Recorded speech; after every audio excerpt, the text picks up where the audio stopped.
તો જિયોગ્રાફીના પેપર સોલ્યુશનનો પહેલો ક્વેશ્ચન છે કે પૃથ્વીના પરિભ્રમણની ગતિ ધ્રુવો પર શૂન્ય થઈ જાય છે. અને બીજું એવું કહે છે કે પૃથ્વી સૂર્યની સૌથી નજીક હોય તેવી સ્થિતિ પ્રત્યેક વર્ષે 3 જાન્યુઆરીના રોજ આવે છે. તો આ બંને વિધાન જે છે એ સાચા છે. બરાબર. જિયોગ્રાફીની અંદર આ બધું વ્યવસ્થિત ચલાવેલું છે, પણ અત્યારે હવે તમે એવી રીતે સમજો કઈ રીતનું છે. પૃથ્વીનું પરિભ્રમણ એટલે શું? પહેલાં તો એ તમે કહી શકશો. પરિભ્રમણ એટલે પોતાની ધરી ઉપર ફરે એ પરિભ્રમણ એટલે કે પરિભ્રમણ અહીંયા જે પૂછેલું છે એટલે કે પોતાની ધરી ઉપર ફરે, તે પોતાની ધરી પર ફરે છે. અને સૂર્યની આસપાસ ફરે એને શું કહેવાય? તો કે સૂર્યની આસપાસ ફરે એને પરિક્રમણ કહેવાય. બરાબર. પરિક્રમાના આધારે યાદ રાખવાનું. જૂનાગઢની પરિક્રમા આવે તો પરિક્રમા તો વર્ષમાં એક જ વાર આવે, તો સૂર્યની આજુબાજુ ફરતા વર્ષ લાગે છે. ઓકે, ચલો. તો પૃથ્વી પોતાની ધરી ઉપર ફરે તો એની સૌથી વધુ ઝડપ ક્યાં હોય છે? તો પૃથ્વી પોતાની ધરી ઉપર ફરે તો એમાં એની સૌથી વધારે ઝડપ વિષુવવૃત્ત ઉપર હોય છે. કઈ જગ્યાએ? વિષુવવૃત્ત ઉપર. અને ધ્રુવો ઉપર જે છે એ એની ઝડપ એકદમ ઓછી થઈ જાય છે અથવા તો શૂન્ય થઈ જાય છે. કેમ? કારણ કે ધ્રુવો પાસે તો પૃથ્વી એકદમ ચપટી થઈ જાય છે, એટલે અહીંયા એને કોઈ પણ પ્રકારનું ડિસ્ટન્સ, અંતર કવર કરવાનું હોતું નથી. પોલ એટલે કે ધ્રુવો ઉપર કોઈ પણ પ્રકારનું અંતર એને કવર કરવાનું હોતું નથી, એટલે એની સ્પીડ 0 થઈ જાય છે. અહીંયા શું પૂછેલું છે વિધાન? કે ગતિ એની શૂન્ય થઈ જાય છે. વિધાન સાચું પડી ગયું. પણ બીજી વાર માની લો કે એવું વિધાન પૂછાઈ જાય કે પૃથ્વીની પરિભ્રમણ કરવાની જે પરિભ્રમણ ગતિ જે છે એમાં પરિભ્રમણ ગતિમાં પૃથ્વીનું ધ્રુવો પાસેનું અંતર શૂન્ય બની જાય છે, 0 બની જાય છે. તો સાચું એ પણ સાચું પડશે, કારણ કે અહીંયા એને કોઈ અંતર કાપવાનું હોતું નથી. બરાબર. અને અહીંયા એને કોઈ અંતર જ કાપવાનું હોતું નથી, એટલે શું થાય? અંતર જ ન કાપવાનું હોય તો પછી એની જે છે એ ગતિ અથવા એની સ્પીડ જે છે એ શૂન્ય બની જવાની છે. બરાબર. હવે ચલો હું તમને એક બીજો પ્રશ્ન પૂછું. તમે ખાલી મને એટલું કહો કે પૃથ્વીની જે આ ઝડપ જે છે, કઈ ઝડપ? તો કે પરિક્રમણની ઝડપ એ સૌથી વધુ ક્યાં હશે અને સૌથી ઓછી ક્યાં હશે? આ જવાબ મેં તમને કહી દીધો. સૌથી વધુ ક્યાં હશે અને સૌથી ઓછી ક્યાં હશે એ કહેતો તમે મને. પૃથ્વીના આંતરિક ભાગમાં આંતરિક ભાગ એટલે કે ભૂગર્ભમાં પૃથ્વીની અંદર ખાડો ખોદતા જઈએ, અંદર જતા જઈએ તો પૃથ્વીની અંદર, તો કે આંતરિક ભાગમાં જેમ જેમ ઊંડાઈ વધતી જઈએ, ખાડો ખોદતા જઈએ, જેમ જેમ ઊંડાઈ વધતી જઈએ. ચલો પહેલો પ્રશ્ન તો એ કે જેમ જેમ ઊંડાઈ વધતી જાય એમ તાપમાન વધશે કે ઘટશે? એમ તાપમાન વધશે, ગરમી થતી જશે, ધીમે ધીમે વધુ ને વધુ ગરમી થતી જશે. અને એકદમ પૃથ્વીના કેન્દ્રમાં જતા રહીશું ત્યારે તો ગરમી અત્યંત વધી જશે. કેમ? કારણ કે પૃથ્વીની એકદમ અંદર તો શું છે? તો કે મેગ્મા, લાવા, મેગ્મા ને એવું બધું ભરેલું છે. બરાબર. ક્રસ્ટ, મેન્ટલ અને કોર. તો કોરમાં તો શું છે? તો કે કોરમાં તો જે છે એ ખૂબ જ વધારે મેન્ટલ છે. તો આ જે ઊંડાઈ વધતી જાય એમાં તાપમાન વધતું જાય છે. તો કે વધતી ઊંડાઈ સાથે તાપમાનમાં સરેરાશ કેટલો વધારો થાય? કેટલી ઊંડાઈએ કેટલો વધારો થાય? તો દર 32 મીટરે 1 ડિગ્રી સેન્ટીગ્રેડ વધે. 132નો આંકડો યાદ રાખી લેવાનો. 132નો આંકડો એટલે કે દર 32 મિનિટે 1 ડિગ્રી સેન્ટીગ્રેડ વધે. દર 32 મિનિટે 1 ડિગ્રી સેન્ટીગ્રેડ વધે. બરાબર.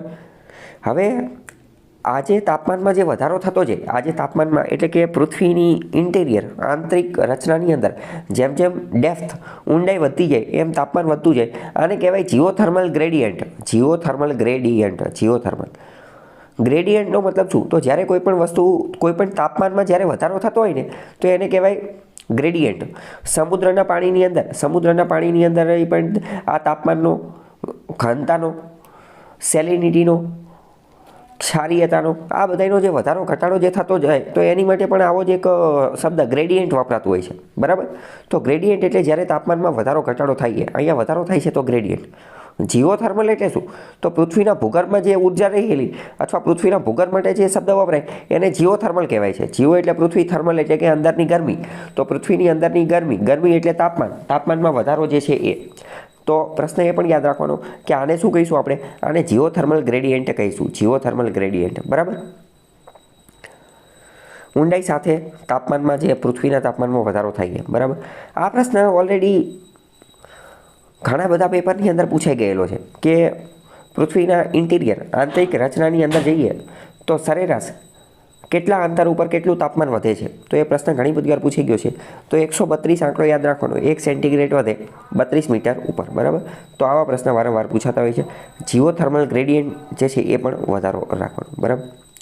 ચલો બીજો પ્રશ્ન હું તમને પૂછું કે આપણને એ તો ખબર પડી ગઈ કે પૃથ્વીની અંદર ઊંડાઈમાં જઈએ, જેમ ઊંડાઈમાં જતા જઈએ એમ તાપમાન વધતું જાય. હવે મારો બીજો પ્રશ્ન એ છે તો એ જેમ ઊંડાઈમાં જતા જઈએ એમ દબાણમાં શું ફેર પડે? દબાણ વધે કે ઘટે કે એટલું ને એટલું રહે? પૃથ્વીની આંતરિક સંરચનાની અંદર ઊંડાઈમાં જેમ ઊંડે જતા જઈએ એમ દબાણ વધે કે ઘટે કે એટલું ને એટલું રહે?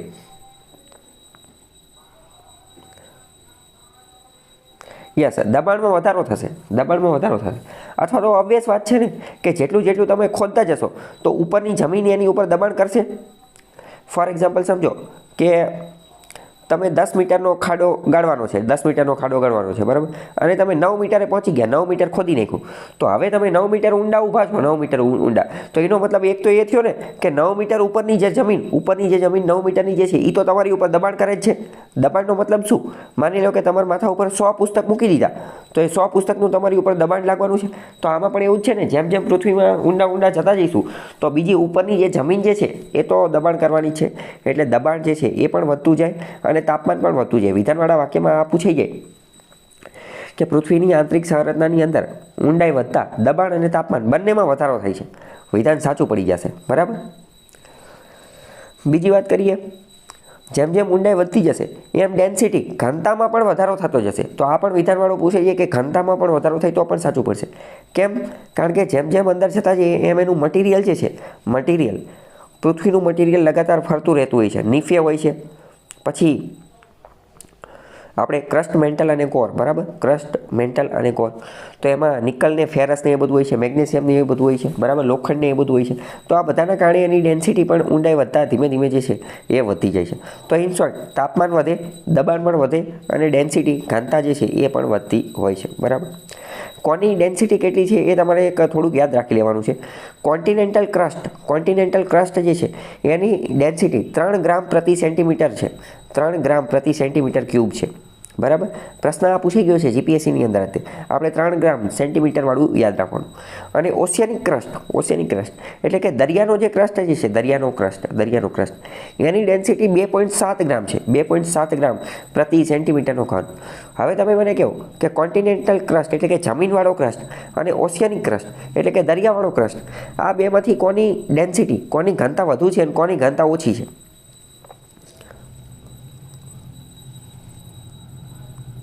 તો કે કોન્ટિનેન્ટલ એટલે કે જમીનવાળી જે છે, એની ઘનતા વધુ છે અને ઓશિયનિકવાળી એટલે કે જે દરિયાઈ ક્રસ્ટ જે છે એની ઘનતા ઓછી છે. તો આ વસ્તુ પણ વિધાનવાળા વાક્યની અંદર તમને પૂછી જશે બેની સરખામણી કે કોન્ટિનેન્ટલ ક્રસ્ટની ઘનતા વધુ હોય છે જ્યારે ઓશિયનિક ક્રસ્ટની ઘનતા ઓછી હોય છે. તો એ વિધાન સાચું પડી જશે. કેમ? કારણ કે જમીન જે છે એ વધુ વજન કરશે જ્યારે પાણી જે છે એ ઓછું વજન કરશે એના કારણે, બરાબર. ગુજરાતના નકશા ઉપરથી પ્રશ્ન પૂછેલો છે કે ગુજરાતના 33 જિલ્લાઓ પૈકી 21 જિલ્લાઓનો સમાવેશ તળ ગુજરાતમાં થાય છે. તો પહેલું વિધાન સાચું છે. તળ ગુજરાતમાં 21 જિલ્લા આવે છે. ગુજરાતની ઉત્તર, પૂર્વ અને દક્ષિણ સરહદો ઉપર મોટે ભાગે ડુંગરાળ પ્રદેશો આવેલા છે. તો એ વિધાન પણ સાચું છે, બરાબર. જો નીચે નકશો આપેલો છે તો આપણે ઉત્તર તરફ જોઈએ તો ગુજરાતની ઉત્તર તરફ આપણને કઈ પર્વતમાળા આવેલી છે? કહી શકશો તમે ઉત્તર તરફ? અરવલ્લીની પર્વતમાળા આવેલી છે, બરાબર. પૂર્વ તરફ જોઈએ, તો આ પૂર્વ છે. પૂર્વ તરફ કઈ પર્વતમાળા આવેલી છે? વિંધ્યાચલની, બરાબર. વિંધ્યાચલ. અને વાત કરીએ કે દક્ષિણમાં કઈ પર્વતમાળા આવેલી છે?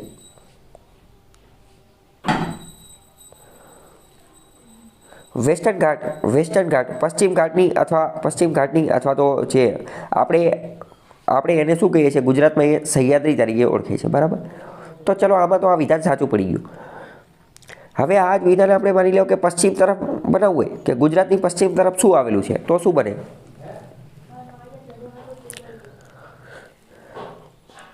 રણ અથવા તો પશ્ચિમ તરફ દરિયા કિનારો આવેલો છે, દરિયાઈ સરહદ આવેલી છે, એવું બનશે ને કે ગુજરાતની પશ્ચિમ તરફ અરબ સાગર આવેલો છે, બરાબર. અથવા દરિયાઈ સરહદ આવેલી છે, અરબ સાગર.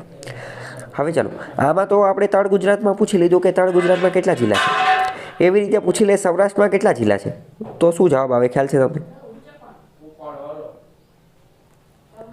એ તમારી માટે હોમવર્ક છે, બરાબર, કે આપણે ગુજરાતના ટોટલ 33 જિલ્લા છે, તો તળ ગુજરાતમાં કેટલા જિલ્લા છે, સૌરાષ્ટ્રમાં કેટલા જિલ્લા છે અને મધ્ય ગુજરાતમાં કેટલા જિલ્લા છે એ તમારે જાણવાનું છે, બરાબર. ચલો, બનાસ, રૂપેણ અને સરસ્વતી નદીઓ ઈશાનથી નૈઋત્ય તરફ એકબીજાને સમાંતર વહી કચ્છના નાના રણમાં પાણી ઠાલવે છે, તો આ વાત બિલકુલ સાચી છે. ઈશાનથી નૈઋત્ય તરફ નીકળે છે, બરાબર, ઈશાન દિશામાંથી, અને કચ્છના નાના રણમાં સમાઈ જાય છે. આ ત્રણેય કેવી નદીઓ છે? તો કે આ ત્રણેય જે છે કુંવારી નદીઓ છે, કુંવારિકા નદીઓ કહેવામાં આવે છે, બરાબર. કેમ કુંવારિકા નદીઓ શા માટે કહેવામાં આવતું હશે એ ખ્યાલ છે તમને એનું કારણ? રાઈટ, કારણ કે એમનું મિલન રણની અંદર થઈ જાય છે, કોઈ સમુદ્રમાં નથી થતું. નહીંતર મોટે ભાગે નદીનું મિલન સમુદ્રમાં થતું હોય છે, જ્યારે આ નદીઓ સમુદ્રને મળી નથી શકતી, રણને મળે છે, એટલે તો પહેલું સાચું છે. બીજું વાત કરીએ, બનાસ નદીના પ્રવાહની લંબાઈ સરસ્વતી કરતાં વધુ છે, તો એ વાત પણ સાચી છે. બનાસ નદી જે છે એ લાંબી છે, જ્યારે સરસ્વતી ટૂંકી છે, બેની સરખામણીમાં. તો બંને વિધાન સાચા છે. નદીઓ વિશે તમારે આ માહિતી મેળવી લેવાની. આગળનો પ્રશ્ન છે, ગુજરાતની આબોહવા ઉપર નીચેનામાંથી કઈ કઈ વસ્તુ અસર કરે છે? અક્ષાંશ, ભૂપૃષ્ઠ, સમુદ્ર કિનારાથી અંતર અને વનસ્પતિ. અને પાંચમી વસ્તુ નથી આપી પણ હું કહી દઉં, રેખાંશ. તો કઈ કઈ વસ્તુ અસર કરે તમે કહી શકશો? હવે જો અહીંયા આપેલ તમામ આપેલું છે, એક રીતે જોઈએ તો આપેલ તમામ બધી વસ્તુ સાચી પડે. રેખાંશ આપેલું તો રેખાંશ જવાબ પણ સાચો પડે. હકીકતમાં જોઈએ તો ક્વેશ્ચનની અંદર બધા પણ સાચા પડે, પણ એક રીતે જો ડિટેલમાં રિસર્ચ કરીએ અથવા વ્યવસ્થિત અભ્યાસ કરીએ ને તો વનસ્પતિ જવાબ નહીં આવે. પહેલાં હું બધા કઈ રીતે અસર કરે એ જોઈએ. તો કે અક્ષાંશ જે છે એ આબોહવા ઉપર અસર કરે. અક્ષાંશ એટલે શું? કે જે આડા લીટા પાડેલા છે એ. તો કે 0 ડિગ્રી અક્ષાંશ જે છે, યસ, 0 ડિગ્રી અક્ષાંશ જે છે, 0 ડિગ્રી અક્ષાંશ, તો કે વિષુવવૃત્ત છે, તો કે અહીંયા સૌથી વધુ તાપમાન હશે, તો એ તાપમાન હશે એના આધારે તો આબોહવા નક્કી થશે ને, બરાબર. તો અક્ષાંશ ખબર પડી ગઈ. ભૂપૃષ્ઠ એટલે શું? ભૂપૃષ્ઠ એટલે કે લેન્ડસ્કેપ, જમીન ઉપર જે કોઈ પણ વસ્તુ આવેલી છે, નદી, પર્વત, તળાવ, રણ પ્રદેશ, ઉચ્ચ પ્રદેશ, આ બધે. તો આ બધાના આધારે પણ આબોહવા નક્કી થશે. કેમ?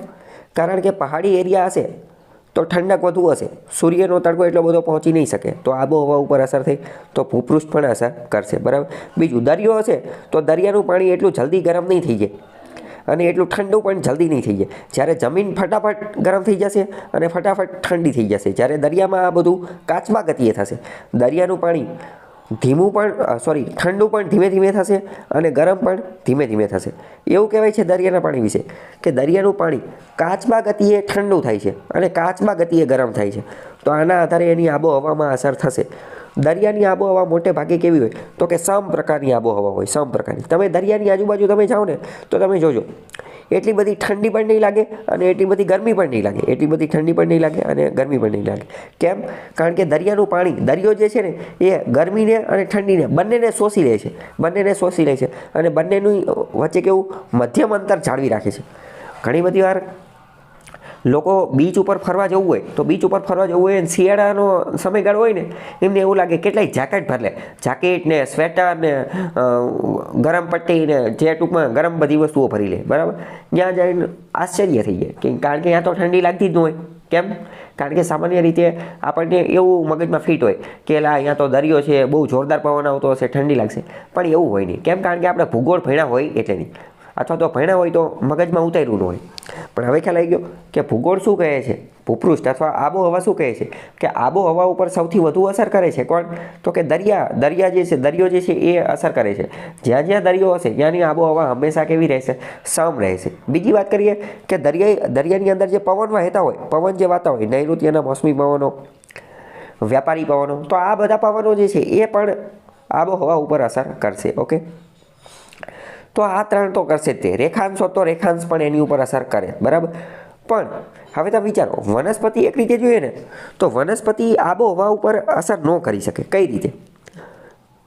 હું તમને બંનેનું લોજિક આપું છું, બરાબર. આ વનસ્પતિ જવાબ સાચો પણ પડી શકે અને ખોટો પણ પડી શકે. કઈ રીતે? આ ત્રણેય તો સાચા જ છે. હવે ચોથામાં કઈ રીતે હું તમને કહું. કારણ કે જે પ્રકારની આબોહવા હોય ને એ પ્રકારની જ વનસ્પતિ જોવા મળે. ક્યારેય એવું ન બને કે વનસ્પતિ જેવી હોય એવી આબોહવા જોવા મળે. સમજાણું હું શું કહેવા માંગુ છું? આબોહવા જે છે ને, આબોહવાના આધારે નક્કી થાય કે કેવી વનસ્પતિ જોવા મળશે. માની લો કે આબોહવા એવી છે કે વધુને વધુ વરસાદ પડે તો સાગ, સાલ, સીસમ, રોઝવુડ આવી બધી વનસ્પતિ જોવા મળે. આબોહવા ભેજવાળી છે તો એવા વૃક્ષો જોવા મળે. આબોહવા માની લો કે સમ પ્રકારની છે અથવા ગરમીવાળી છે, ખૂબ જ તડકો વધારે છે તો વનસ્પતિ એવી જોવા મળે. તો ઇન શોર્ટ આપણે જોઈએ તો આબોહવા જે છે એ વનસ્પતિ ઉપર ખૂબ જ વધારે અસર કરે, એ વાત સાચી છે. આબોહવા જે છે આબોહવા એ વનસ્પતિ ઉપર અસર કરે, પણ વનસ્પતિ આબોહવા ઉપર એટલી બધી અસર કરી શકે નહીં. એટલે એક રીતે જોઈએ તો વનસ્પતિ ખોટું છે. પણ બીજી વાત કરીએ, સાચું પણ પડી શકે. કઈ રીતે? કારણ કે વનસ્પતિ છે બરાબર, તો વનસ્પતિ જે છે એ પણ વરસાદ લાવવાનું કામ કરે છે. વનસ્પતિ વરસાદને આવકારે છે. વનસ્પતિ જે છે એ પોતાની ખુદની ઇકોસિસ્ટમ બનાવશે. વનસ્પતિ જે છે એના આધારે જમીન જે છે કેવી જમીન છે એ નક્કી થશે. અને વનસ્પતિના જે પાંદડા જે છે એ બાષ્પોત્સર્જનની પ્રક્રિયાથી હવાની અંદરનો ભેજ, પાણી એ બધું કંટ્રોલ કરશે. તો એના આધારે પણ આબોહવા જે છે એને કંટ્રોલ થઈ શકે. પણ આ મેં તમને ઇનડાયરેક્ટ કીધું કે ઇનડાયરેક્ટ વનસ્પતિ એની ઉપર અસર કરી શકે, બાકી ડાયરેક્ટલી કરી શકે નહીં. પણ અહીંયા ચારેય જવાબ સાચા આપેલા છે તો આપણે પણ સાચા રાખીએ, બરાબર. પણ તમને એક રીતની અન્ડરસ્ટેન્ડિંગ હોવી જોઈએ, તમને એક ખબર હોવી જોઈએ કે આ વિધાન ચોથું જે છે એ ઇનડાયરેક્ટલી સાચું છે, ડાયરેક્ટલી સાચું છે નહીં, બરાબર. બાકી અક્ષાંશ, રેખાંશ, ભૂપૃષ્ઠ અને સમુદ્રથી અંતર એ ખ્યાલ આવી ગયો કે નહીં? ગુજરાતમાં ભેજવાળા પાનખર જંગલો કેટલા સેમીથી વધુ વરસાદવાળા પ્રદેશમાં જોવા મળે છે? તો 120 સેમીથી વધુ વરસાદ પડે ત્યાં ભેજવાળા પાનખર જંગલો જે છે એ જોવા મળે છે. 120 સેમીથી વધુ. તમારી માટે એક હોમવર્ક છે, જંગલના પ્રકારો તમારે બધા તૈયાર કરી નાખવાના છે. જંગલના પ્રકારો, બરાબર. જંગલના પ્રકારો વિશે કંઈ ખ્યાલ છે કે નથી ખ્યાલ? વિદેશી વ્યાપાર નીતિ 2023 એની બાબતે નીચેના વિધાનો જોવાના છે. Foreign trade policy, FTP, foreign trade policy. તો કે આ નીતિ અંતર્ગત નિકાસકારો એટલે કે એક્સપોર્ટર લોકો સાથેના વિશ્વાસ અને ભાગીદારીના સિદ્ધાંતો પર આધારિત છે. અને આનો હેતુ, આ પોલિસીનો મુખ્ય હેતુ, ઉદ્દેશ્ય, ઓબ્જેક્ટિવ, પર્પસ નિકાસકારો માટે, એક્સપોર્ટર માટે વ્યવસાય કરવાની સરળતા પ્રક્રિયા, રીએન્જિનિયરિંગ અને ઓટોમેશનનો છે. પહેલું વિધાન બિલકુલ સાચું છે. આપણે નિકાસ કેવી રીતે વધારી શકીએ, એક્સપોર્ટ કેવી રીતે વધારી શકીએ એની માટેનો આખો હેતુ છે. અને એક્સપોર્ટ વધારવા માટે શું નક્કી કર્યું? તો કે જે નિકાસકારો, એક્સપોર્ટર લોકો જે છે એની ઉપર વધુ વિશ્વાસ રાખીશું, એની સાથે પાર્ટનરશિપ ભાગીદારી કરીશું અને નિકાસ કરવા માટેની જે વસ્તુ જે છે એને રીએન્જિનિયરિંગ કરવાની અને ઓટોમેશન કરવાનું. ઓટોમેશન એટલે કે મશીનથી, રોબોટથી બધી વસ્તુ કરવાની કે જેના કારણે વિદેશની માર્કેટની અંદર આપણી પ્રોડક્ટ જાય તો એ જે છે એ રિજેક્ટ ન કરી દેવામાં આવે. તો પહેલું સાચું છે. આ નીતિ મુખ્યત્વે 4 સ્તંભો ઉપર, 4 પિલ્લર ઉપર આધાર રાખે છે. તો એ વાત પણ સાચી છે. અને FTP અંતર્ગત 39 જેટલા ટાઉન, નગર જે છે એને TEEનું સ્ટેટસ આપેલું છે. TEE એટલે શું? તો કે ટાઉન ઓફ એક્સપોર્ટ એક્સલન્સ. તો એ વિધાન પણ સાચું છે. 39 જેટલા ટાઉન ઓફ એક્સપોર્ટ એક્સલન્સ બનાવેલા છે. આ પોલિસી અંતર્ગત FTP, ફોરેન ટ્રેડ પોલિસી, વિદેશ વેપાર નીતિ અંતર્ગત એવું નક્કી કર્યું કે આપણે સમગ્ર ભારતની અંદર 39 જેટલા એવા શહેર, એવા ટાઉન, એવા નગર બનાવશું કે જેને એક્સપોર્ટની અંદર બહુ જ આગળ પડતા લઈ જશું. અને એક્સપોર્ટમાં એનું યોગદાન વધારે હશે. તો એનું નામ શું આપ્યું? TEE નામ આપ્યું એનું. શું? TEE નામ આપ્યું છે. તમને ખબર હોવી જોઈએ કે ગુજરાતમાં આવા કયા છે? તો ગુજરાતમાં પહેલું તો આવું એક છે સુરત. ગુજરાતમાં સૌથી પહેલું એક આવું કયું છે? તો કે સુરત. કોની માટે? તો કે સુરત એક્સપોર્ટ કરશે જેમ્સ એન્ડ જ્વેલરી માટે. બીજું ગુજરાતનું કયું છે? તો કે અમદાવાદનું કોના માટે? તો કે ટેક્સટાઇલ માટે. અને ત્રીજું કયું છે? તો કે મોરબી કોની માટે? સિરામિક ટાઇલ્સ અને સેનેટરી વેર માટે. ખ્યાલ આવ્યો? ગુજરાતમાં કેટલા TEE કેટલા આવેલા છે? Town of export excellence 3. Surat, Ahmedabad અને આપણે મોરબી. બરાબર? ખ્યાલ આવ્યો કે નહીં? ઓકે, ચાલો. હવે આની જેવો જે બીજો ક્વેશ્ચન જે છે ને એ પણ એની જેવો જ છે. TEE, town of export excellence, એની બાબતે 2 વિધાન આપેલા છે. તો કે આ ટાઉન ઓફ એક્સપોર્ટ એક્સલન્સ બનાવવાના કઈ રીતે? તો કે કઈ રીતે બનાવવાના? તો કે વાત કરીએ કે મિનિસ્ટ્રી ઓફ ઇન્ડસ્ટ્રીઝ, વાણિજ્ય અને ઉદ્યોગ મંત્રાલય અંતર્ગત, ministry of commerce and industry, MCI, ministry of commerce and industry, વાણિજ્ય અને ઉદ્યોગ મંત્રાલય અંતર્ગત 750 કરોડ, 750 કરોડ કરતાં વધુ રૂપિયા અથવા તેનાથી વધુની વસ્તુઓના ઉત્પાદન કરનારના શહેરને એક્સપોર્ટ એક્સલન્સ આપવામાં આવે છે. બરાબર? ઇન શોર્ટ, 750 કરોડ 750 કરોડ કરતાં વધુનું ઉત્પાદન કરી નાખતા હોય, એની કરતાં વધુ વસ્તુઓનું ઉત્પાદન કરતા હોય, એ શહેરને જ લેવાના. કારણ કે કઈ રીતે નક્કી કરવા એના કંઈ ક્રાઇટેરિયા તો રાખવો પડે. તો 750 કરોડ. તો આપણે સુરત, અમદાવાદ અને મોરબી ત્રણેયની અંદર 750 કરોડ કરતાં વધુનું ઉત્પાદન થઈ જતું હતું. તો એને ટી આપ્યું, બરાબર. પરંતુ વાત કરીએ કે જો હસ્તકલા, હેન્ડીક્રાફ્ટ, હસ્તશિલ્પ, સ્કલ્પચર, ખેતી, એગ્રીકલ્ચર, મત્સ્યપાલન, ફિશરીઝ, આ વિષય હોય તો આ વિષયની અંદર 750 કરોડનો આંકડો નહીં જોવાનો, પરંતુ 150 કરોડનો આંકડો જોવાનો. હસ્તકલા, હસ્તશિલ્પ, ખેતી અને મત્સ્યપાલન માટે જો 150 કરોડ કરતાં વધુનું પ્રોડક્શન થઈ જતું હોય તો પણ એને TEE town of export excellence બનાવી દેવામાં. બંને વિધાન સાચા છે, બરાબર. કારણ કે હસ્તકલામાં કંઈ એટલું બધું 750 કરોડ એ બહુ મોટી રકમ કહેવાય, એટલે એની માટે રકમ કઈ રાખી 150 કરોડ. ખ્યાલ આવ્યો કે નહીં? જો નીચે એનું એક્સપ્લેનેશન આપેલું છે. ફોરેન ટ્રેડ પોલિસી વિશે 2-3 વસ્તુ ખબર હોવી જોઈએ, પણ એના વિશે ખબર હોય કે ન હોય, ખાલી એટલી તો ખબર હોવી જોઈએ કે ટી આખા ભારતની અંદર ટી કેટલા છે. તો કે આખા ભારતની અંદર 39 ટી છે. અને ટી બને કઈ રીતે, અને ગુજરાતના ટી કેટલા છે એ તમને ખબર હોવી જોઈએ. તો ટી બને કઈ રીતે, તો કે 750 કરોડ અને 150 કરોડના આધારે બને, બરાબર. તો એ બંને આંકડા યાદ રાખવાના. અને ગુજરાતમાં 3 ટી આવેલા છે. ઓકે. પંચમઢી જૈવ આરક્ષિત ક્ષેત્ર, પંચમઢી બાયોસ્ફિયર રિઝર્વ, પંચમઢી બાયોસ્ફિયર રિઝર્વ, એમાં શું શું આવે છે? તો કે સાતપુડા રાષ્ટ્રીય ઉદ્યાન આવે છે, સાતપુડા નેશનલ પાર્ક, તો કે હા આવી જાય છે. પંચમઢી અભયારણ્ય આવે છે, તો કે હા એ પણ આવી જાય છે. અને બોરી અભયારણ્ય પણ આવી જાય છે. 3 વસ્તુ મધ્યપ્રદેશની અંદર આવેલી છે, મધ્યપ્રદેશની અંદર. અને પંચમઢી બાયોસ્ફિયર રિઝર્વની અંદર, આ જો પંચમઢી બાયોસ્ફિયર રિઝર્વ મધ્યપ્રદેશની અંદર, એની અંદર આ પ્રશ્ન એકવાર જૂનો પૂછાઈ ગયેલો છે, બરાબર. PYQ છે આ. તો એમાં સાતપુડા નેશનલ પાર્ક પણ આવી જાય છે, સાતપુડા નેશનલ પાર્ક આવે છે. અને 2 અભયારણ્ય આવે છે, એક તો બોરી અભયારણ્ય અને ખુદ પંચમઢી અભયારણ્ય. ઓકે, ખ્યાલ આવ્યો? આગળ જોઈએ કે યુરેનિયમ ખનિજ નીચેનામાંથી કયા રાજ્યમાં મળે છે? યુરેનિયમ ખનિજ જે છે એ કયા રાજ્યમાં મળે છે?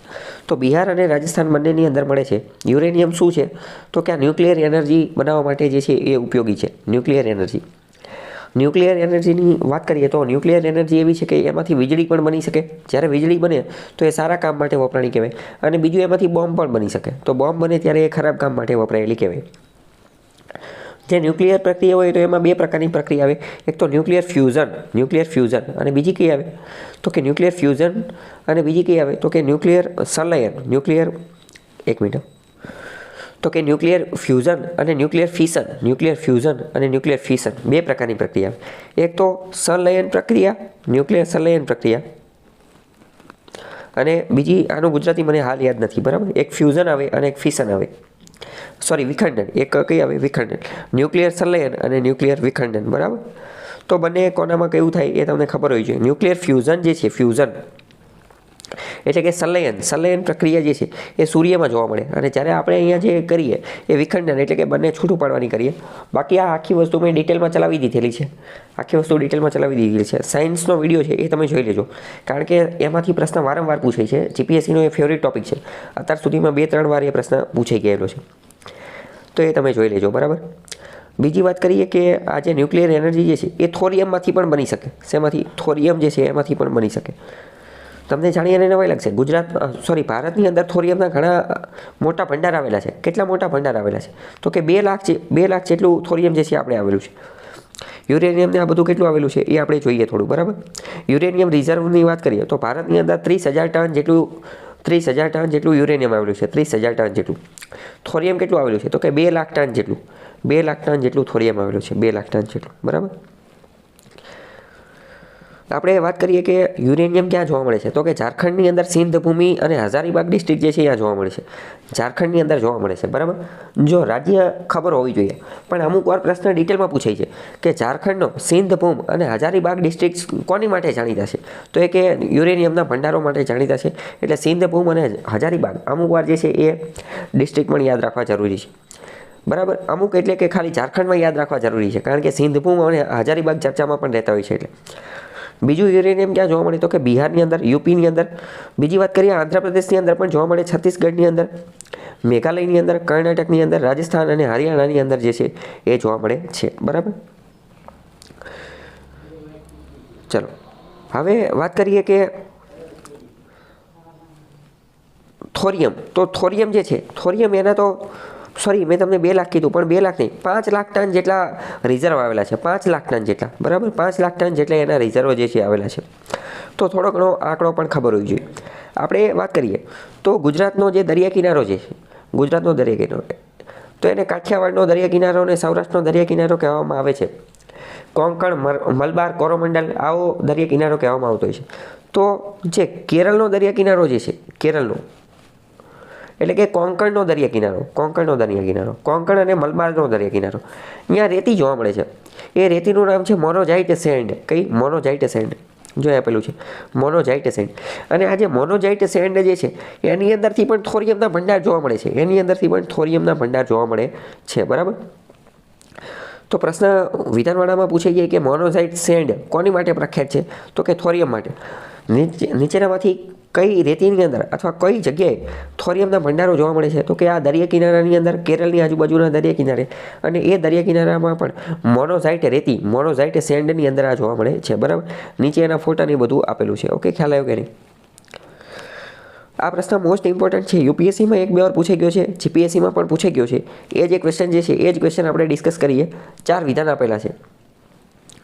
પહેલું એમ કહે છે કે મોનોઝાઇટ જે છે, મોનોઝાઇટ એ એક રેર અર્થ મિનરલ છે, અથવા રેર અર્થ જે છે, rare earth material, rare earth mineral એનો એક સોર્સ છે. તો એ વાત બિલકુલ સાચી છે. કેમ? કારણ કે મોનોઝાઇટમાંથી થોરિયમ મળે છે, અને થોરિયમ એક રેર અર્થ છે. તો પહેલું વિધાન સાચું છે, મોનોઝાઇટમાંથી થોરિયમ મળે છે એટલે. બીજું એવું કહે છે કે મોનોઝાઇટની અંદર થોરિયમ રહેલું છે. સાચું કે ખોટું? તો કે સાચું. અત્યારે તો સમજાયું, મોનોઝાઇટમાં થોરિયમ રહેલું છે. ત્રીજું વિધાન જો કે મોનોઝાઇટ અકર્સ નેચરલી, મોનોઝાઇટ કુદરતી રીતે જોવા મળે છે. ક્યાં? તો કે entire Indian coastal સેન્ડ્સ in India, સમગ્ર ભારતનો જે દરિયા કિનારો જે છે, સમગ્ર ભારતનો દરિયા કિનારો અહીંયા કુદરતી રીતે જોવા મળે છે. આખા ભારતના દરિયા કિનારામાં કુદરતી રીતે જોવા મળે છે. સાચું વિધાન કે ખોટું વિધાન? રાઈટ, ખોટું વિધાન. ખોટું વિધાન છે. કેમ? કારણ કે આખા ભારતના દરિયા કિનારામાં નથી જોવા મળતો. કેરળની આજુબાજુનો મલબાર જે છે, મલબાર એની આજુબાજુના વિસ્તારમાં જોવા મળે છે, કોંકણ અને મલબારમાં, બરાબર. ચોથું જોઈએ, ભારતની અંદર ગવર્મેન્ટ બોડીઝ, ભારત સરકાર, ગવર્મેન્ટ બોડીઝ ઓનલી, માત્ર ભારત સરકાર જે છે એ જ મોનોઝાઇટનું એક્સપોર્ટ અને પ્રોસેસિંગ કરી શકે છે. કોઈ પણ પ્રાઇવેટ કે બીજી કોઈ કંપની ઉદ્યોગ ધંધો નથી કરી શકતો. માત્ર સરકારી સંસ્થાઓ જે છે એ જ મોનોઝાઇટનું એક્સપોર્ટ અને પ્રોસેસિંગ કરી શકે છે. સાચી વાત કે ખોટી વાત? તો કે સાચી વાત. કેમ? કારણ કે આની અંદર યુરેનિયમ આવેલું છે એટલે. મેં એક ટોપિક ચલાવેલો હતો, એ ટોપિકની અંદર આપણે ઇકોનોમી જ્યારે ચલાવતા હતા ત્યારે કીધું હતું કે હજી પણ 3-4 જેટલા અથવા 5-1 જેટલા એવા સંસ્થાનો છે કે જે હજી પણ જે છે જેની ઉપર રેગ્યુલેશન, નિયંત્રણ રાખવામાં આવેલું છે, કે જે હજી લાઇસન્સવાળા અથવા જે કામ માત્ર અને માત્ર સરકાર જ કરી શકે છે. અને એમાંનું એક કયું હતું? એમાંનું એક જે છે આ ન્યુક્લિયરવાળું હતું. એમાંનું એક કયું હતું? તો કે આ ન્યુક્લિયર એનર્જી, કે જેની ઉપર હજી પણ સરકારે શું રેગ્યુલેશન, નિયંત્રણ જે છે એ રાખેલું છે. ખ્યાલ આવ્યો કે નહીં? આગળ જોઈએ, નીચેનામાંથી કઈ ધાતુ સહેલાઈથી ચપ્પુ વડે કાપી શકાય છે? બરાબર. આ પ્રશ્ન સાયન્સની અંદર આવેલો છે, 5મા 6ઠાની વિજ્ઞાનની અંદર આપેલો છે, 6 થી 8માંથી એકાદ. વારંવાર આ પ્રશ્ન પૂછાતો હોય છે, બરાબર. તો કે સોડિયમને કાપી શકાય છે, કારણ કે સોડિયમ એકદમ નરમ ધાતુ છે એટલે. બીજું, સોડિયમ અને પોટેશિયમને પણ કાપી શકાય છે. અહીંયા ઓપ્શન નથી આપ્યો, પણ કદાચ હોય તો તમને સોડિયમ અને પોટેશિયમ બંને એકદમ નરમ, નબળી ધાતુ છે કે એને ચપ્પુ વડે કાપી શકાય છે. નીચે જો સોડિયમ અને પોટેશિયમ બંને ધાતુ આપેલી છે, બંને જો ચપ્પુ વડે કાપતા દર્શાવેલા છે, બંનેને ચપ્પુ વડે કાપતા દર્શાવેલા. અથવા તમારે લાઈવ જોવું હોય તો તમે યુટ્યુબ ઉપર તમને એના વિડીયો પણ મળી રહેશે, બરાબર. તો એકદમ રબર જેવી નરમ ધાતુ હોય છે એટલે એને ચપ્પુ વડે કાપી શકાય છે, બરાબર. યુટ્યુબમાં એવું લાગે તો વિડીયો જોઈ લેવાનો.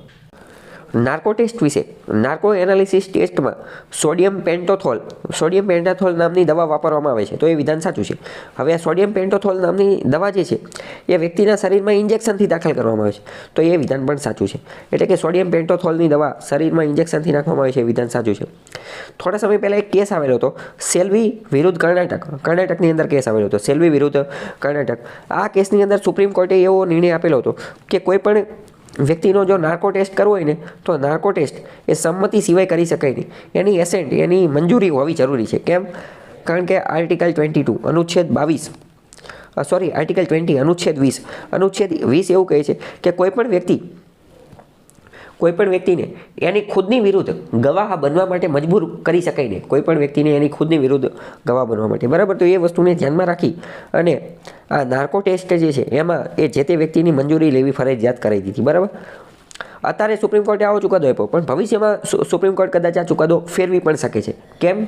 કારણ કે આમાં કેવું હોય કે ઘણી બધી વાર પોલીસે કંઈક ગુનો સાબિત કરવો હોય તો આવી કંઈક વસ્તુની જરૂર પડતી હોય, તો કદાચ ભવિષ્યમાં સાયન્સ એડવાન્સ થઈ જાય અને આને મંજૂરી પણ આપી દે. કેમ? કારણ કે અત્યારે બ્લડ ટેસ્ટ ને સિમેન્ટ ટેસ્ટ ને યુરિન ટેસ્ટ ને એ બધું તો લઈ શકાય, બરાબર. તો એને એવું ન કહી શકાય, કોઈ એમ ન કહે કે હું મારું બ્લડ આપવાનું ના પાડ દઉં. કેમ? કે આ તો કે તમે મારી વિરુદ્ધમાં મને ગવાહ બનાવો છો, તો કે એ બધું ચાલે છે, બરાબર. તો એવી જ રીતે કદાચ ભવિષ્યમાં આને પણ કરી દે. પણ અત્યારે તો સુપ્રીમ કોર્ટે એવું કીધું છે કે નાર્કો ટેસ્ટ કરો હોય, નાર્કો એનાલિસિસ ટેસ્ટ, તો પહેલાં મંજૂરી લેવી જરૂરી છે. પ્રશ્ન આ પણ પૂછાઈ જશે કે નાર્કો ટેસ્ટ માટેનો મહત્વનો કેસ કયો છે? તો કે સેલ્વી વિરુદ્ધ કર્ણાટક રાજ્યવાળો કેસ, બરાબર. સેલ્વી યાદ રાખવાનું છે.